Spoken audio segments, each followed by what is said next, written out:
Allahumma aghnina bil ilm wa zayyina bil hilm wa akrimna bit taqwa wa jammilna bil afiyah. Allahumma 'allimna ma yanfa'una wanfa'na bima 'allamtana wa zidna ilman wa 'amalan wa fiqhan bi rahmatika wa judika ya arhamar rahimin. Hadirin yang dirahmati oleh Allah, alhamdulillah puji dan syukur kita panjatkan kehadirat Allah. Salawat dan salam semoga tercurahkan kepada junjungan kita Nabi besar Muhammad sallallahu alaihi wasallam beserta keluarga, sahabat dan pengikut setia beliau sampai akhir zaman. Mudah-mudahan kita semua kelak akan mendapatkan syafaat dari Rasul sallallahu alaihi wasallam dari kiamat nanti, amin ya rabbal alamin. Hadirin yang dirahmati oleh Allah subhanahu wa ta'ala, melanjutkan pembacaan kitab Adabul Islam fi Nizamil Usra, etika Islam dalam membina keluarga. Masih kita membahas bab seputar problematika pernikahan. Setelah sebelumnya Abu Ya Maliki menjelaskan tentang pentingnya menikah bagi keberlangsungan hidup manusia.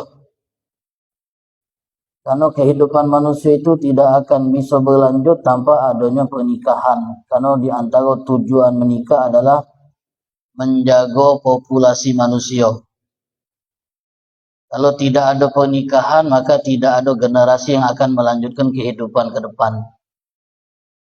Belum lagi dampak-dampak lain dari pernikahan yang beliau sebutkan.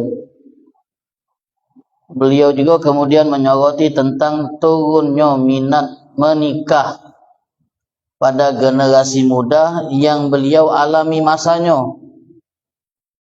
Kalau kita tahu Abu Ya Maliki ini meninggal di tahun 2004 atau 2005, otomatis kitab ini beliau tulis sebelum tahun itu.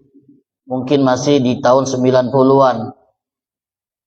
Tapi beliau sudah menyoroti fenomena menurunnya minat menikah para pemuda dan pemudi di masa itu.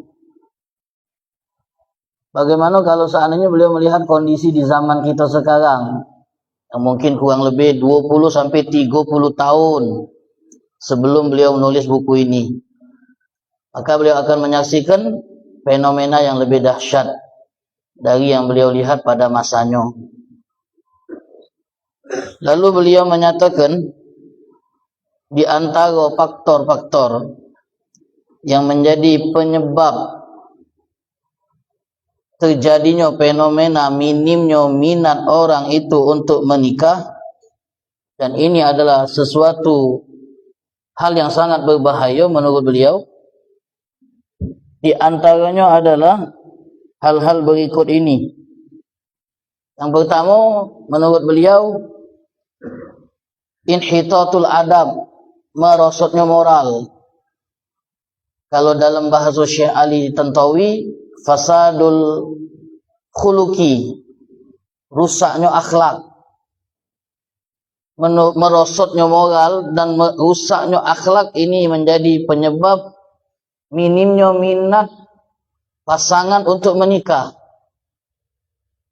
Sebab hadirin yang dirahmati oleh Allah, kalau kita lihat saat hubungan itu bisa dijalankan walaupun tanpa ikatan pernikahan, banyak yang lebih memilih untuk menjalin hubungan itu tanpa harus diikat dengan pernikahan. Karena nikah itu komitmen. Harus ada saling tanggung jawab satu sama lain.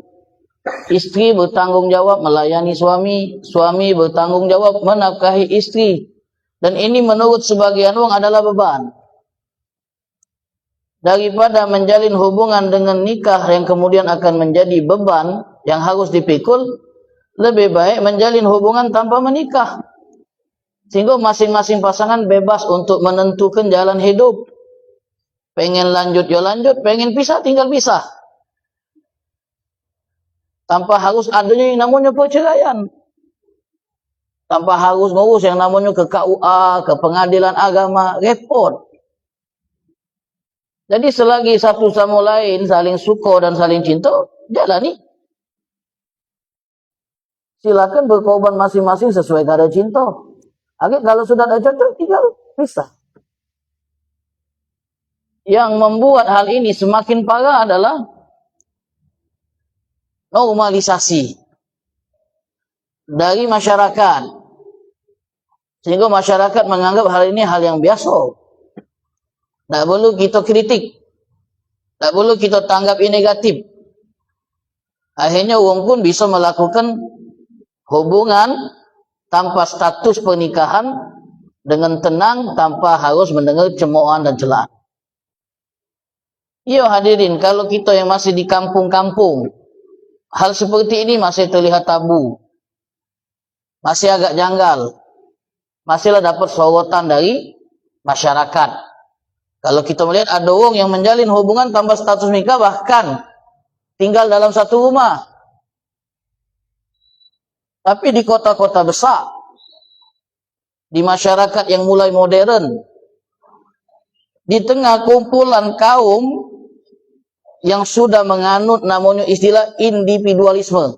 Artinya tidak peduli lagi dengan urusan orang lain, mentingkan urusan dewek. Kau nak kumpul kebo silakan. Kau nak tinggal bareng silakan. Kami tak terlalu peduli. Itu urusan mereka masing-masing. Mereka bebas tentukan apa yang mereka pilih. Di kota-kota besar itu terjadi. Kalau di kampung-kampung itu masih tabu. Maka dalam ada sekarang ini Pak istilahnya namanya living together. Artinya hidup bersama tanpa menikah. Tinggal bareng. Dalam satu rumah, dalam satu kos. Bayangkan kalau ada dua pasangan, lanang betina tinggal bareng. Tapi tak diikat dengan nikah. Kira-kira apalah yang mereka lakukan di dalam tempat tersebut? Mencatu. Tak mungkin mencatu. Pasti ada hal-hal yang negatif yang terjadi. Kenapa mereka masih bisa tetap tinggal serumah dan bersama? Karena tetangga tidak mempedulikan hal tersebut. Bahkan yang pernah kami dengar dan kami saksikan. Di antara mereka ada yang tak segan untuk minta izin dengan warga dan RT setempat. Agar kesannya apa yang mereka lakukan itu legal secara hukum. Karena buat mereka itu nikah itu melelahkan. Karena ada harus tanggung jawab yang dipikul. Dan ini budaya yang sebenarnya diserap dari barat. Wong barat itu punya istilah menjalin hubungan dulu sebelum diikat dengan pernikahan. Karena dalam tradisi mereka kalau sudah menikah dan akhirnya terjadi perpisahan, separuh harta suami harus diberikan kepada istri dan mereka tidak mau. Jadi kalau istilah kita cuba-cuba dulu. Mencoba hidup bersama layaknya pasangan yang sah. Kalau cocok, lanjut ke jenjang nikah. Kalau tak cocok, tinggal pisah. Nikah, cuba-cuba. Jangan itu terjadi di kita. Ini budaya-budaya, kebiasaan-kebiasaan yang membuat akhlak merosot. Sehingga minat untuk nikah turun. Kalau kami bisa menjalin hubungan tanpa nikah, ngapa harus nikah? Apa urusan kami dengan biaya nikah yang tinggi? Apa urusan kami dengan problematika rumah tangga yang biasa dialami oleh pasangan yang menikah? Dengan tak menikah kami bebas dari semua itu. Kata wong zaman sekarang. Nah inilah yang akhirnya berdampak kepada menurunnya minat menikah. Inhitatul adab kata Buya Maliki, merosotnya adab. Belum lagi ma'asyiral hadirin, dalam bayangan sebagian anak-anak muda zaman kita ini, tujuan menikah itu adalah memenuhi kebutuhan biologis. Dalam pikiran mereka itu menikah sama dengan halal untuk menyalurkan kebutuhan biologis. Kalau memang itu yang ada dalam pikiran mereka, menikah itu hanya untuk memenuhi kebutuhan biologis, maka orang-orang akan memenuhi kebutuhan itu dengan cara yang bisa mereka lakukan tanpa harus menikah. Apalagi bagi mereka menikah itu sulit, banyak tahapannya, banyak tantangannya. Kalau bisa mendapatkan apa yang menjadi tujuan utama dari nikah, yaitu memenuhi kebutuhan biologis, apa tidak dengan cara yang gampang? Baik, cari betina yang galak, diajak tidur, kemudian bayar, selesai. Padahal kalau dalam Islam menikah itu bukan hanya sekedar ingin memenuhi kebutuhan biologis. Memang itu salah satu alasannya, supaya kita bisa mendapatkan kepuasan dengan cara yang halal dan berpahala.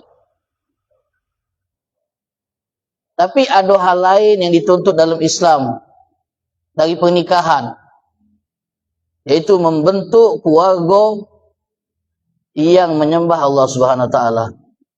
Kata Sayyidina Umar, "Innama natazawwaj liyukhrijallahu min aslabina man ya'budullah." Tujuan kami nikah agar Allah keluarkan dari sulbi kami anak keturunan yang menyembah Allah. Memperbanyak populasi umat Islam.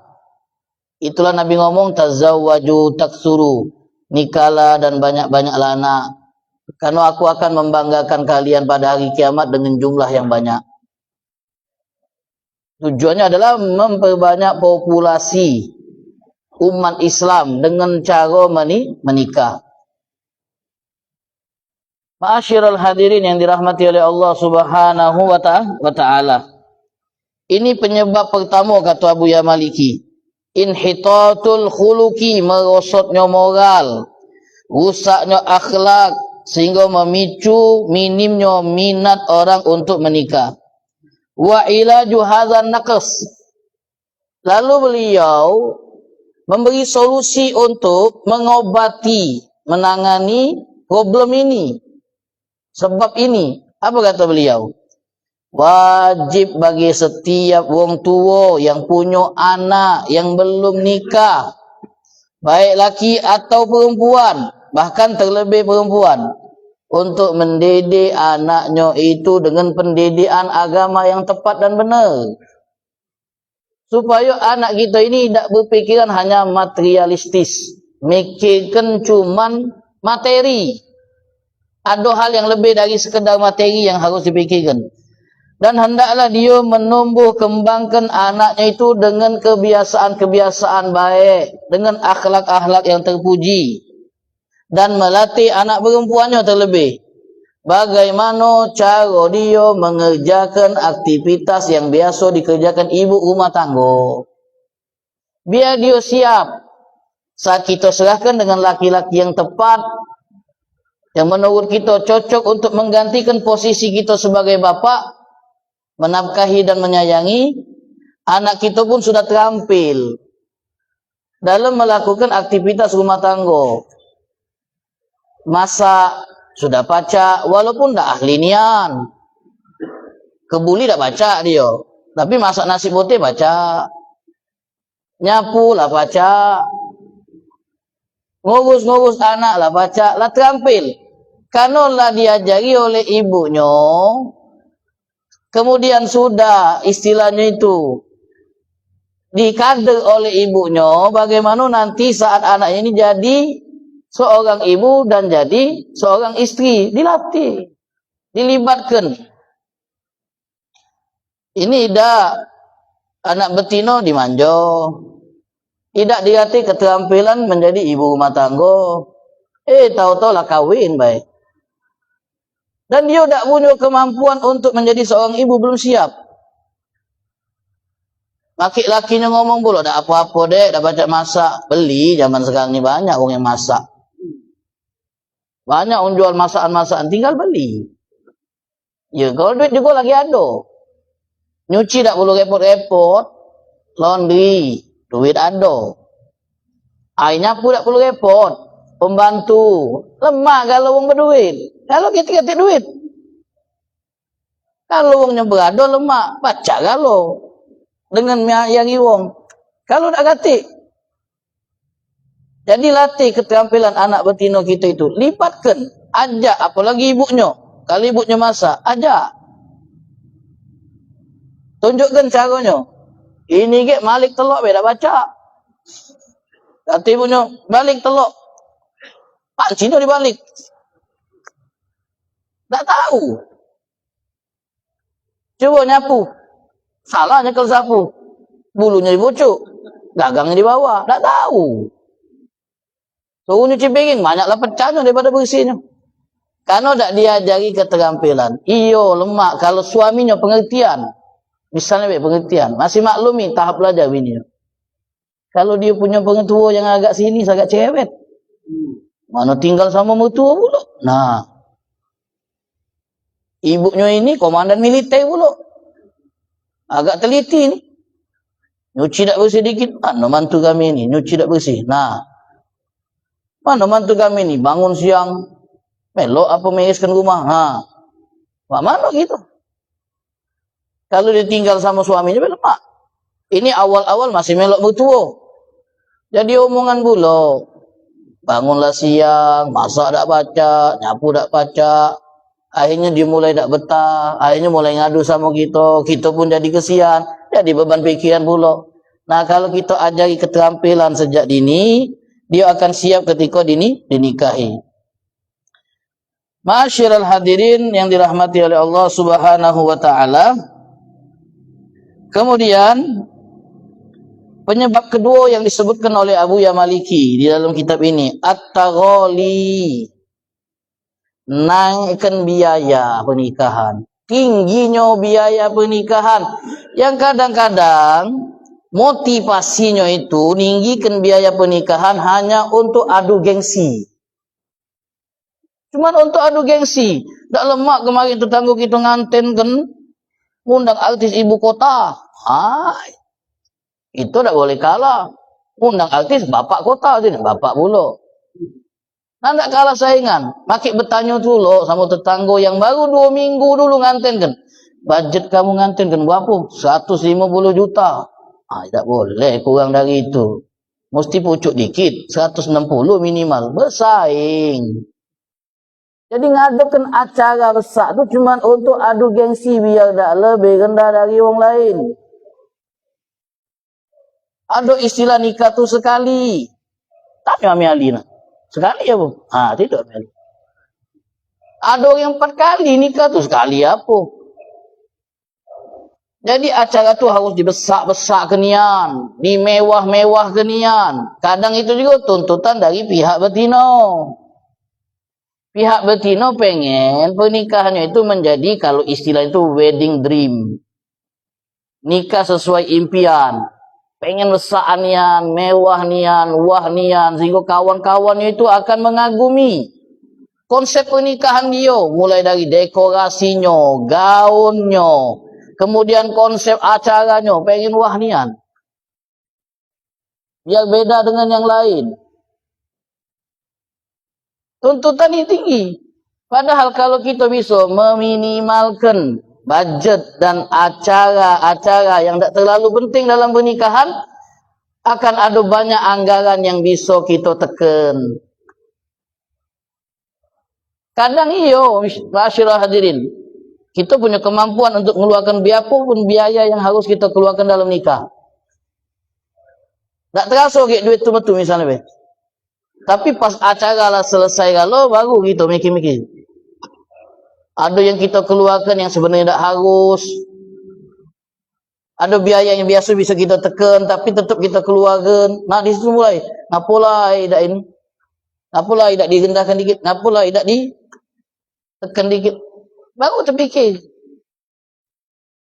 Dan yang tambah membuat ini jadi persoalan, at-taghali. Tingginya biaya nikah dan tuntutan mahal. Kata Abu Ya Maliki di dalam kitab ini, orang-orang yang kemampuan finansialnya itu minim, pengen niru orang kaya.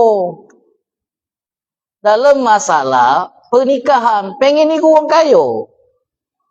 Padahal dia dewek tahu kapasitas dia tu bukan orang kaya. Jadi ada kala nikah itu sesuai dengan batas kemampuan. Tak perlu nak niru orang kaya. Ada yang sampai harus ngutang. Utang sawah ini. Setelah acara selesai, bapaknya pening mikirkan mak mano cara ngelunasi utang. Padahal gaji yang dia dapat, penghasilan dia dalam sebulan, itu tak nutup biaya utang yang harus dicicil. Tapi kalau pengen menuhi ekspektasi wong, pengen buat wong tu jadi kagum dengan acara yang kita buat, akhirnya harus ngorbankan diri dengan cara berhutang. Nanti di sini Abuya Maliki menyebutkan beberapa hal yang penting yang buat kita. Terutama masalah apa? Jangan peduli dengan omongan wong kalau kita punya acara. Karena wong mantu kita tidak. Wong ikut tidak dalam membiayai pernikahan anak kita. Hatta keluarga. Walaupun yang ngomong itu keluarga dekat dewek. Bebean kita, misanan kita. Ngapa cak ini konsepnya tak bagus, tak seru, tidak wah. Ubah. Duitnya mana dia tu? Duit kau lah, kau nikahkan. Nah, gila kita minta bantuan duit, tak kenyok dia. Kue itu jangan sikok 3. Jadi kita sikok cukup je gitu. Suruhnya 3. Nambah duit lagi je gitu. Banyak pula. Banyak niat. Tuntutannya tu. Apa kalau juang tu? Hal-hal yang tidak terlalu diperlukan. Nikah tu simple. Wah, nikah itu simple kalau kita tahu. Tinggal calon mempelai, laki-laki. Wali di depan. 2 saksi. Langsung akad. Selesai, sah. Baru resepsi. Undang keluarga, rekan, tetangga, bubur ayam kalau pagi. Lontong sayur kalau tidak. Kalau siang nasi. Kalau sore, tewan agap. Lemaknya lagi panas nih. Selesai. Habis. Dikit minimnya. Bagus Pak. Sekarang ini ada tren. Mudah-mudahan tren ini bisa berkembang. Tren positif. Nikah di KUA. Akadnya di KUA. Selesai. Kemudian ngundang kawan makan. Habis acara. Biaya yang harus dikeluarkan untuk nikah. Itu dipakai untuk membangun hidup. Buat modal usaha. Dan yang lain-lainnya. Bagus. Kalau memang kita tahu. Kapasitas kita ini. Semak itulah. Kalau orang yang punya duit, biarlah anak acara besar-besaran. Memang dia punya duit. Dan berapapun yang dia keluarkan, itu sedikit bagi dia dibanding dengan yang kita keluarkan. Kita tak perlu nak niru pula. Kita tak mampu nikah kena anak di gedung. Tak usah di gedung. Lapangan tu lah. Pasang tenda baik.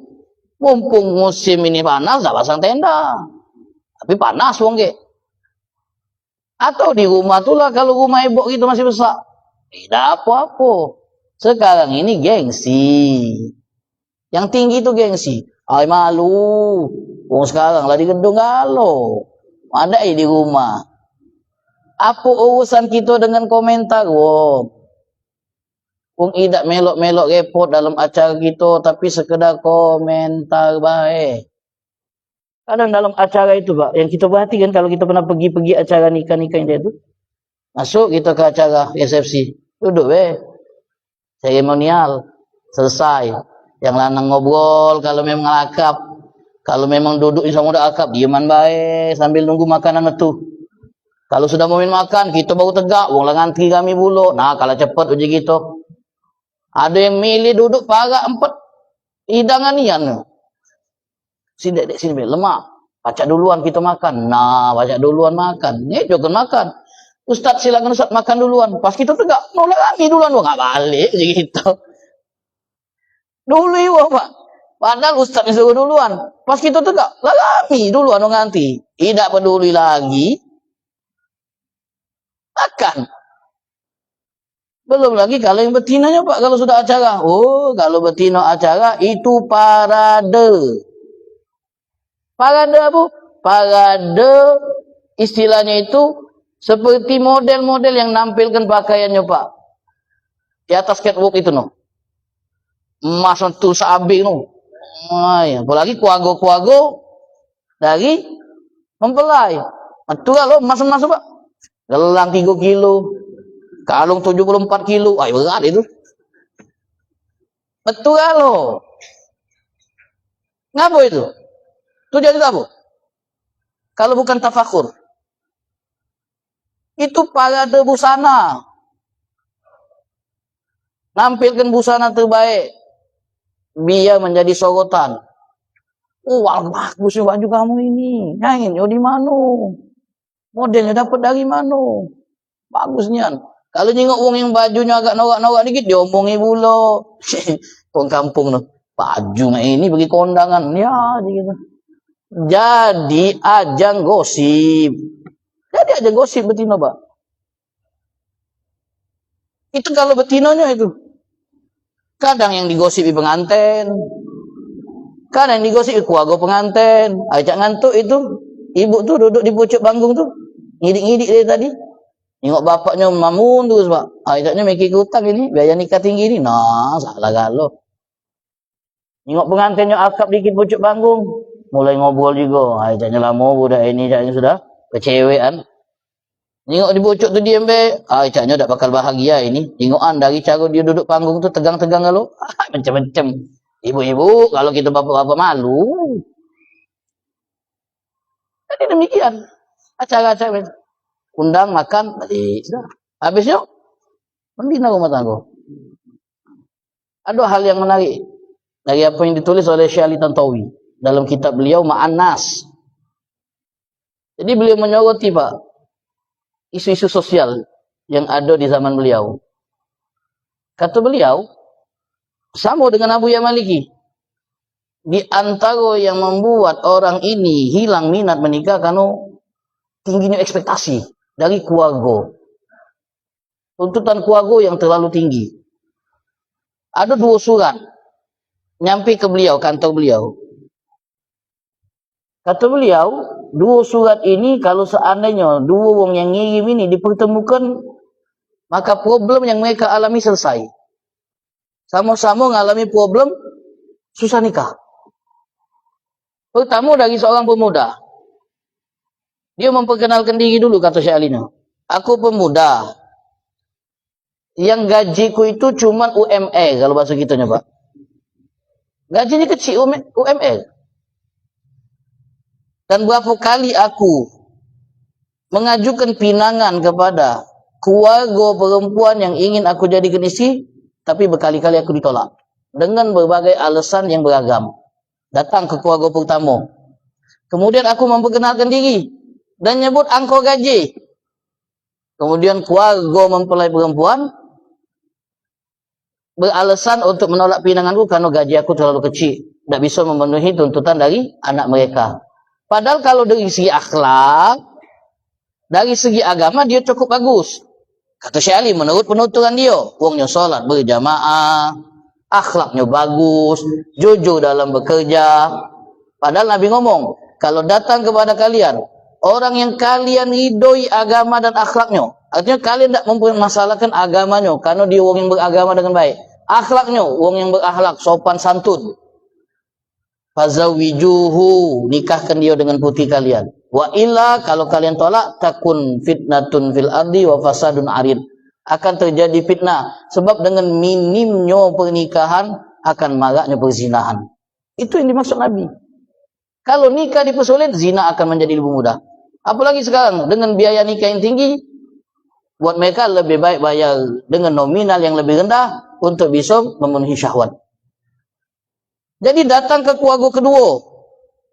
Kunjuk tahu juga gaji aku. Mereka tidak mempermasalahkan gaji.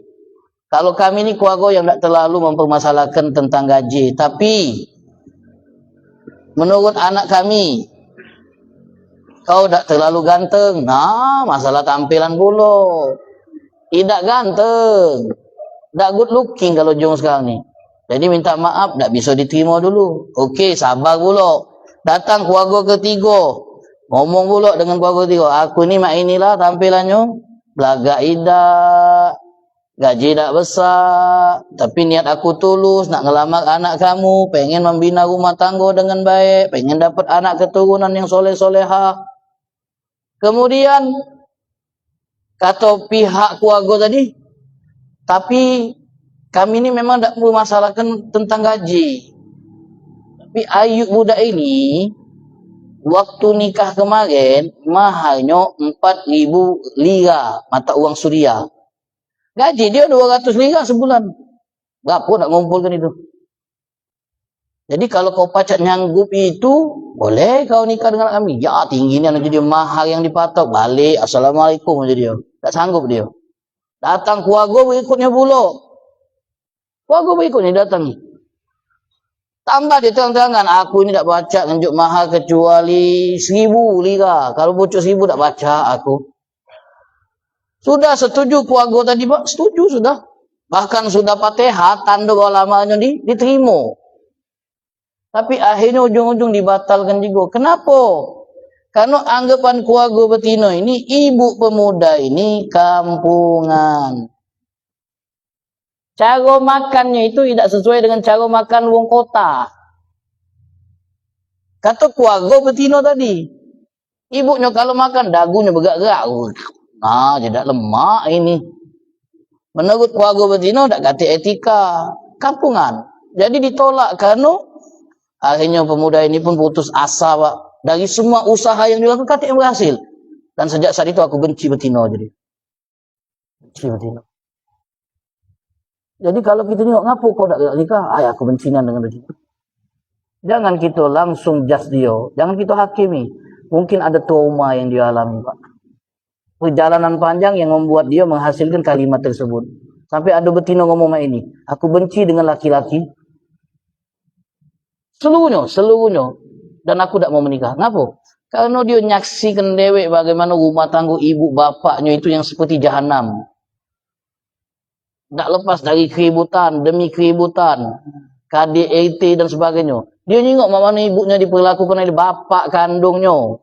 Sehingga dia trauma dan mengatakan, aku tak galak nikah. Karena dalam bayangan dia, semua laki-laki sama cak bapaknya. Ada lagi betina, surat yang kedua yang kirim saya Ali tadi. Dia diasuh oleh kakaknya. Semua kebutuhan dipenuhi. Nafkah dipenuhi. Sayang kakaknya sama adik dia. Datang lanang nak minang.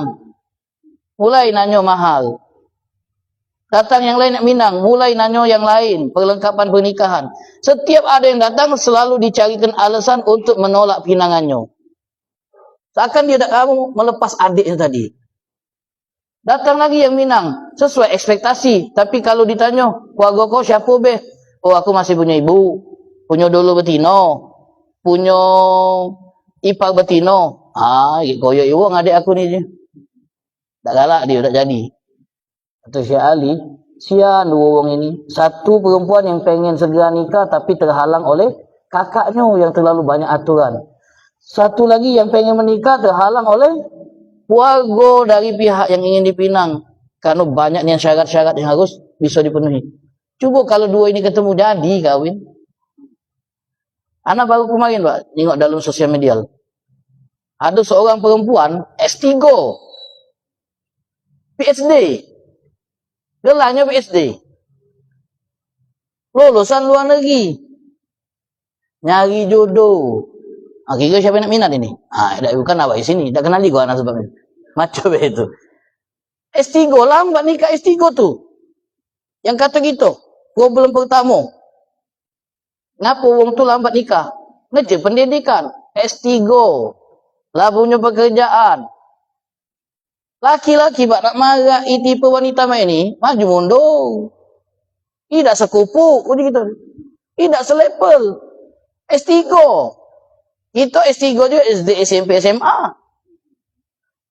Takut dia Pak. Sementara perempuan ini nyari siapa yang kira-kira sanggup untuk menjadi suaminya. Yang kaya juga takut, wanita ini berpendidikan tinggi, dia kalah dalam ada argumentasi.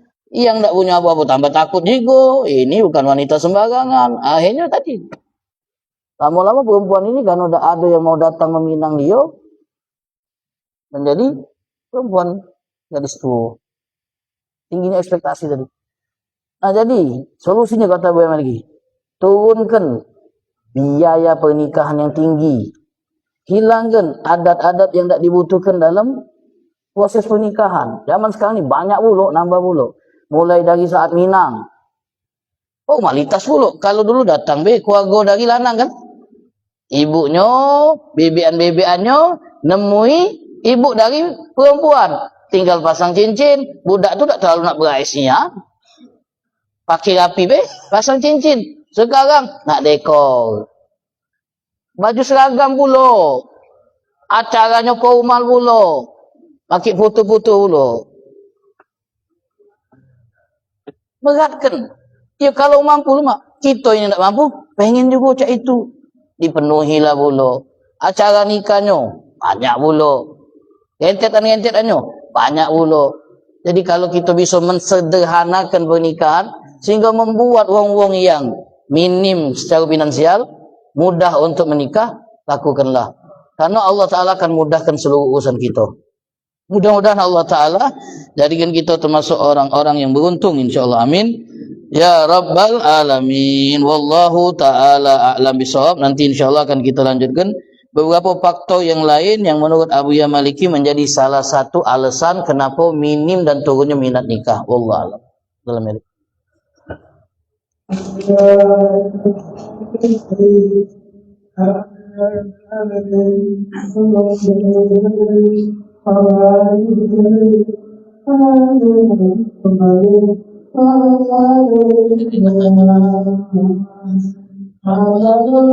Nabi